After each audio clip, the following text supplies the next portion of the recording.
Olá, e vamos a mais uma aula do nosso preparatório de Filosofia do Direito para a OAB. E hoje vamos falar um pouco das teorias do justnaturalismo. Vamos começar aqui com uma linda citação de José Manuel de Sacadura Rocha, um grande justnaturalista português. O direito natural é o direito da condição humana que sai dos homens e se traduz em leis formais ou não, mas deixa de lado o divino como parâmetro para julgar e punir aqui na Terra. O direito natural, historicamente, coloca-se entre o direito divino e o direito positivo. Então, a partir dessa citação, a partir dessa breve explicação sobre o que é o direito natural, o que a gente pode tirar a partir disso? O que podemos entender, então, como direito natural? O direito natural, como a gente já viu em algumas outras aulas aqui, ele tem uma ideia muito mais de ter uma legislação menos completa por acreditar que existe uma base moral para o direito. Da mesma forma que o direito divino, ele pretende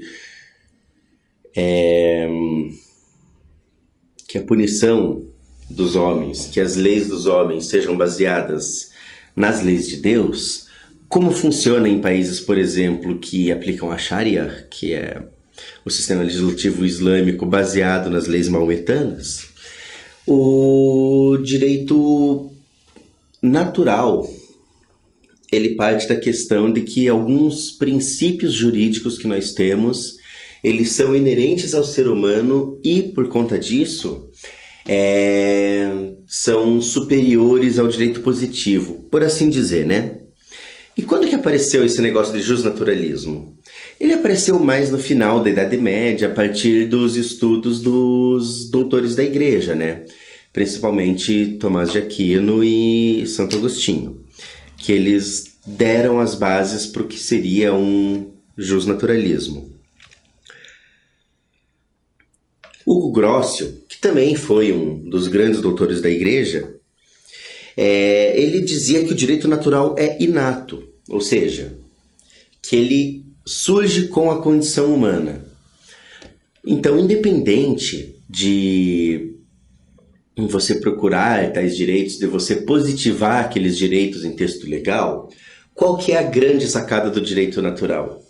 É dizer que determinadas coisas, determinados direitos são inerentes ao ser humano, né? Aí, isso seria o direito natural inato, que surge junto com a condição humana, né? Aí nós temos também o direito natural empírico social. Ou seja, é um direito que vem da experiência social. Daí você já vai ter os contratualistas clássicos, que nem Hobbes, Locke, Rousseau, que por serem filósofos empiricistas, por eles terem um afastamento dessa questão do idealismo até, do idealismo platônico inclusive, eles diziam que não, que isso depende de como a sociedade se constrói para que aqueles direitos sejam ou não garantidos, né? Ok. Temos o justnaturalismo abstrato aqui, né? O que é esse justnaturalismo abstrato? Como o próprio nome diz, ele não é exatamente concreto, ele não é positivado, ele não tem nada muito delimitado ou definido. Ou seja, vamos ver aqui, ó, a explicação de tudo é encontrada no próprio homem, na própria razão humana. Nada de objetivo é levado em consideração. Realidade social, história, razão humana são uma forma de você divinizar esses direitos, né? Ou seja,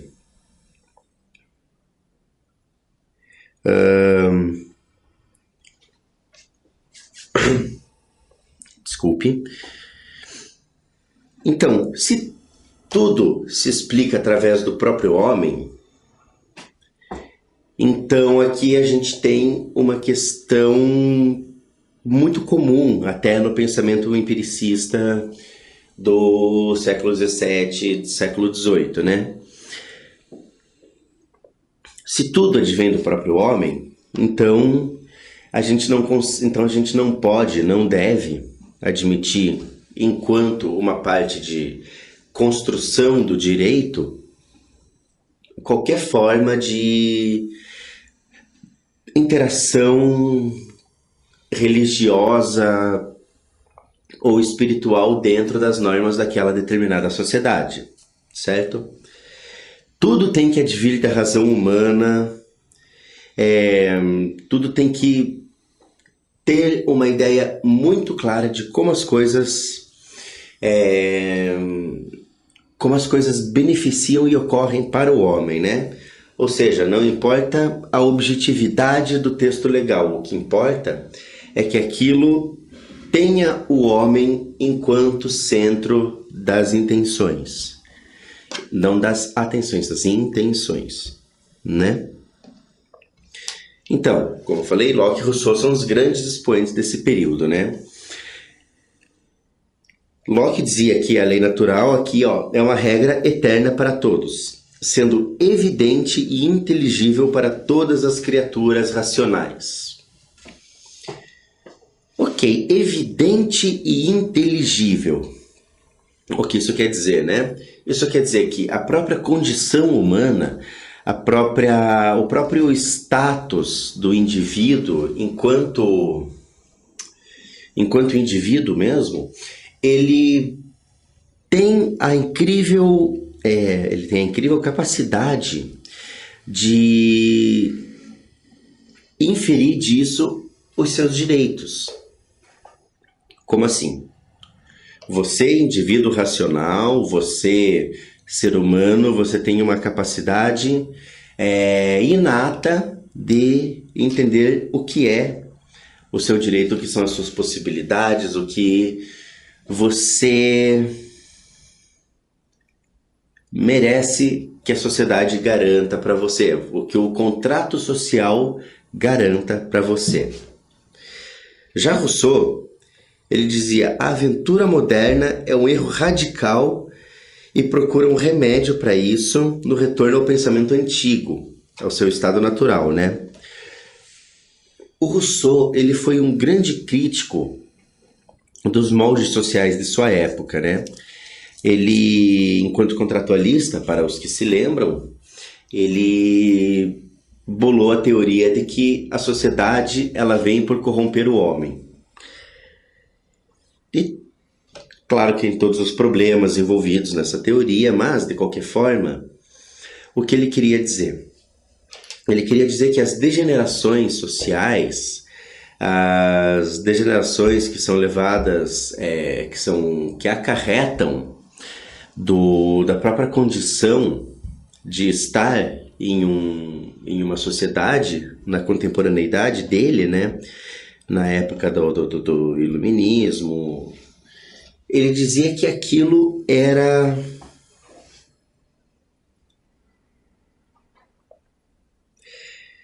basicamente um grande erro. Então, para você conseguir transpassar toda essa degeneração social, todos esses problemas, todas essas condições, o que era necessário? Era necessário você voltar os olhos para o passado e você, a partir daquilo, começar a entender um pouco melhor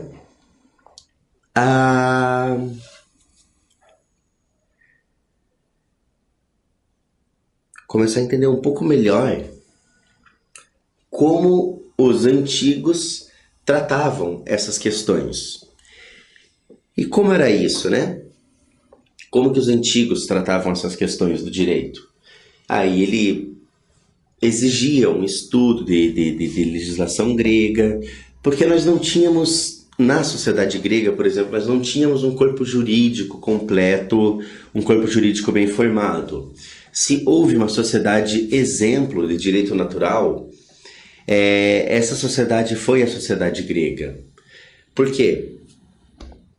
Porque tudo se baseava em como você conseguia argumentar o seu caso, como você conseguia se defender, como você entendia o funcionamento social. Então, desde aquela época, por exemplo, o direito à vida já era um direito essencialmente necessário, era algo inerente à condição humana, né? Então, se o direito à vida é inerente à condição humana, obviamente que a sociedade vai condenar aquele que tira a vida de alguém, porque você está negando um direito daquela pessoa. Você está negando um direito daquele indivíduo. Até o próprio direito de você não sentir sua vida ameaçada era garantido. Tanto que a pior punição que alguém podia receber não era nem a morte, sim o ostracismo. Era você ser expulso da sociedade, ser expulso da polis, ser expulso do convívio com seus pares e ter que viver em isolamento. Por quê? Porque esse convívio social, essa capacidade de suficiência que apenas a vida em sociedade pode garantir, então você ser tolhido disso já era em si um direito muito grande, um direito muito importante do indivíduo, né? Aí temos aqui também a separação entre moral e direito, porque quando a gente fala em direito natural, existe muita facilidade em você confundir as coisas com moral, né? Com preceitos morais e normas de conduta moral. E a partir disso, a gente consegue analisar um pouco como o direito natural funciona. Porque até agora tudo que eu falei soa muito abstrato, soa muito confuso, principalmente porque o que é direito natural? Que tipo de coisas, que tipo de garantias ele nos traz, né? Então, quando a gente está falando de separar moral e direito, a gente está falando, por exemplo, de normas de conduta, que são basicamente as normas morais, normas éticas, são normas de conduta, de porte do indivíduo, e estamos falando de direito propriamente dito. Lembrando que, por mais que haja, se a gente pegar um daqueles diagramas circulares de Venn, a gente tem uma pequena área ali onde o direito e a moral se sobrepõem um ao outro, porque a moral molda o direito e vice-versa, né? Podemos usar o direito como uma ferramenta, nós já vimos anteriormente, podemos usar o direito como uma ferramenta de condicionamento social, né? E o que isso quer dizer? Isso quer dizer que, se nós temos determinadas condutas morais que devem ser preservadas, elas acabam sendo positivadas. E se nós temos determinadas condutas que gostaríamos que se tornassem normas morais, então positivamos para que aquilo se torne moral social a partir do entendimento da sociedade daquilo como algo bom ou ruim, né? Através da previsão legal de determinadas condutas ou aspectos. Mas acabo me delongando um pouco aqui. Então, a reforma protestante, qual foi a principal questão da reforma protestante? Foi separar a igreja do Estado. Porque quando Lutero lá fez o seu protesto com a questão do poder político da igreja, ele acabou sendo o pioneiro da separação da igreja e do Estado, né? Agora, se isso foi bom ou se foi ruim, né? Nunca saberemos. A grande maioria das pessoas acredita que foi uma coisa boa e realmente, principalmente você pensando num contexto de uma sociedade multicultural, de uma sociedade global como temos hoje, não cabe a ideia de um Estado regido por leis divinas, né? Aí o que acontece? Sim, a reforma protestante trouxe essa separação, aí a gente não entende mais essas questões de moral, essas questões de religião como algo social, e sim como algo individual. Tudo bem, por mais que a religião seja uma experiência social, essa coisa toda, que acaba tendo um certo gregarismo da religião para as pessoas, grande parte da experiência religiosa vem desse gregarismo e desse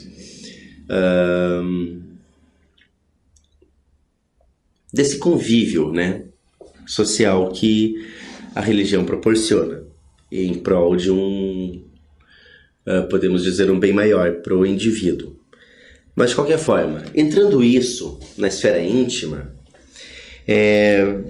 o direito, então, ele acaba tendo um quê de extremismo. E eu digo extremismo por quê, né? Porque se nós não temos mais uma sobreposição das normas religiosas, da moral e dessa cosmovisão perante a sociedade, se ao invés da igreja ditar a conduta das pessoas, e daí vem o direito divino, né? Se a igreja não está mais presente na sociedade com tanta força para ditar determinadas condutas, então o direito ele acaba adquirindo aquele tom punitivo que conhecemos tão bem, né? Ou seja, por que eu coloquei aqui que o direito tem um caráter extremo? Porque ele tem que ser, então, levado até as últimas consequências de suas possibilidades para que ele se torne positivado e dessa forma, através da sua positivação, possa haver uma capacidade punitiva do Estado, né? Ou seja, o direito ele não é associado com a moral. Como eu falei, tudo bem, tem muitas condutas morais previstas no direito. O maior exemplo e o mais simples é o matar é crime, você cometer homicídio é crime, né? E se cometer homicídio é crime, como que a gente faz, né? Como que podemos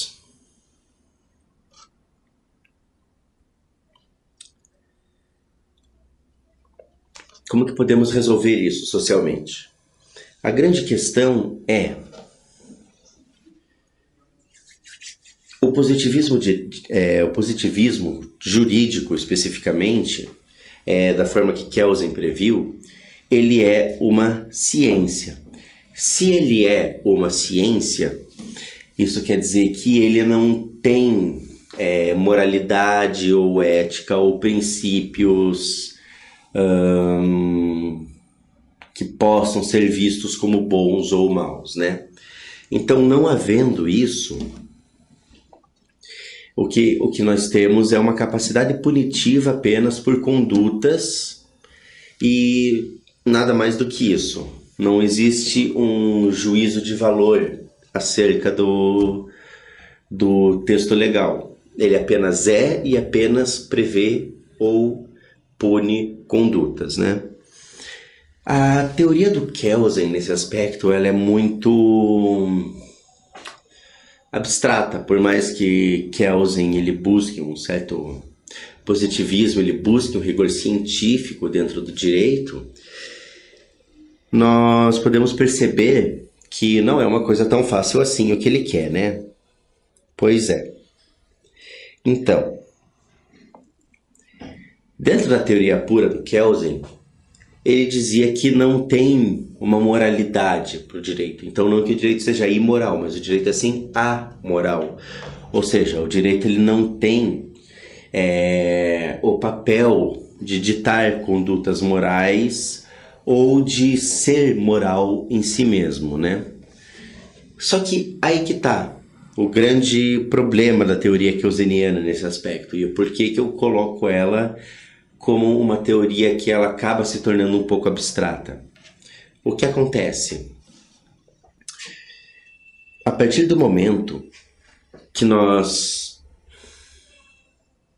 entendemos o direito como uma ciência que acaba por se isolar do convívio, da realidade social em si, ou seja, que ele busca não se envolver no cotidiano social e sim apenas ser uma ciência, prever condutas e coisas do tipo.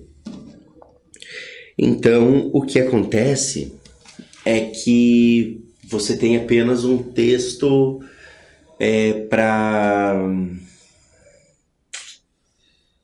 Você tem ali apenas um texto legal que vai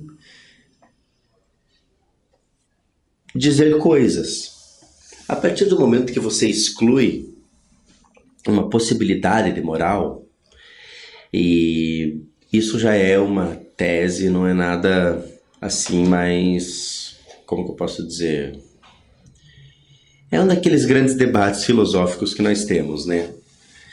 Principalmente com relação a essa contraposição do justnaturalismo com o justpositivismo, né?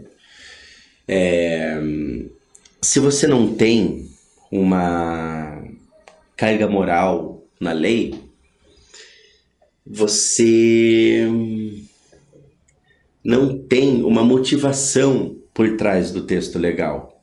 E todos nós sabemos que o texto legal, por ser uma decorrência da natureza humana, você não consegue fugir de ter uma carga moral, de ter uma carga, inclusive emocional, no texto legal. E isso que torna o positivismo jurídico keynesiano, principalmente, algo tão complicado de entender. Porque todo mundo lembra de ter estudado Kelsen no começo da faculdade, todo mundo lembra que aquilo era complicado demais, e ele é complicado justamente por quê? Porque para a própria natureza humana é difícil você compreender a lei como algo dissociado da visão da sociedade com relação a determinados temas. Então, quando você fala de dissociar a moral do direito, você está falando de retirar o elemento humano do direito.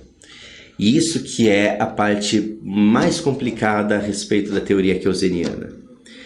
É você entender como pode haver lei sem haver bem, sem haver uma natureza humana naquilo, né? Então, em se tratando dessa dicotomia entre direito natural e direito positivo, o direito positivo ele soa muito contrário à condição humana, né? Justamente por causa dessa questão que eu falei. Não existe texto jurídico, não existe lei, não existe legislador que não legisle, né? Que não ocorra, não existe texto legal que exista sem que aquilo tenha uma fundamentação ética ou uma fundamentação moral. Porque isso está atrelado à própria natureza humana. Então, quando lá atrás eu falei da ideia, aqui ó, de direito natural inato, que o Hugo Grossio prevê, é justamente essa questão de você entender que a própria noção de direito, a própria noção de uma estrutura jurídica, ela é inerente ao ser humano, né? Opa!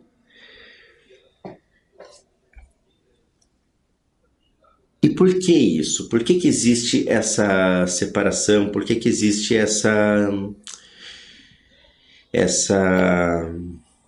naturalidade aí, né?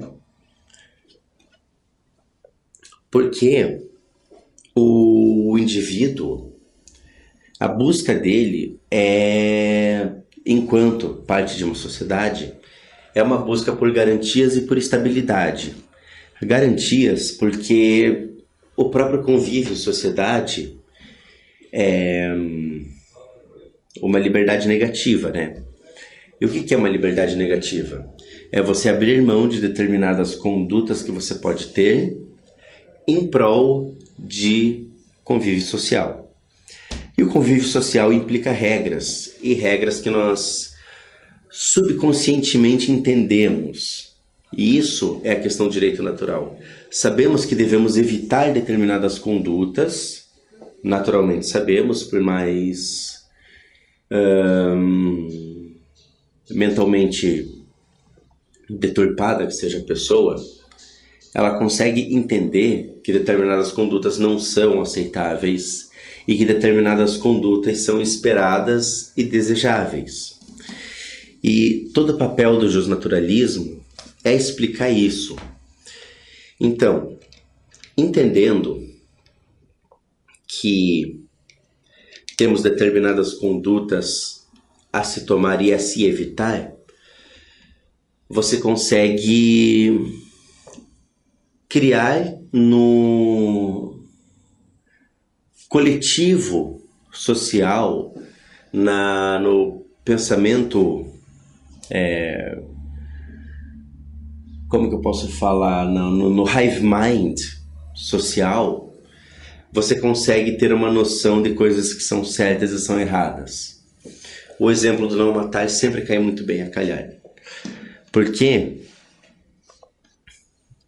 todo indivíduo, independente de qualquer desvio psicológico, de qualquer deturpação que ele tenha, mental ou de qualquer outra forma, todo indivíduo tem a consciência de que matar é uma conduta socialmente reprovada. E se ele tem essa noção, se ele comete essa transgressão, ele sabe que está cometendo essa transgressão. E só então aí que seria o papel do direito, de entender, do direito não, mas do texto legal em si. Então, o ordenamento, ele não vem como uma superestrutura parasocial, né? A parte da sociedade paralela a ela, mas nunca realmente se encontrando com ela, como o positivismo jurídico que Euseniano prevê. O que o direito natural então diz? Ele diz que todas aquelas condutas, todas aquelas liberdades negativas que o convívio social prevê, elas principalmente afastam, né? Elas ficam apartadas da realidade do indivíduo.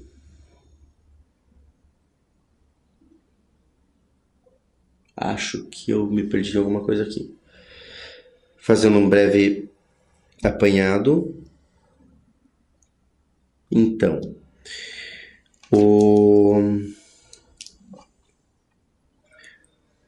sim. Então, o positivismo jurídico ele vive nessa realidade paralela à sociedade. Já o direito natural, ele busca entender a sociedade, ele busca entender essas liberdades negativas, tudo aquilo que espera-se que você faça e que espera-se que você não faça no convívio social, e a partir disso construir o ordenamento jurídico. Então, ele tem um quê de conservadorismo no justnaturalismo, né? Porque o justnaturalismo ele principalmente entende o que são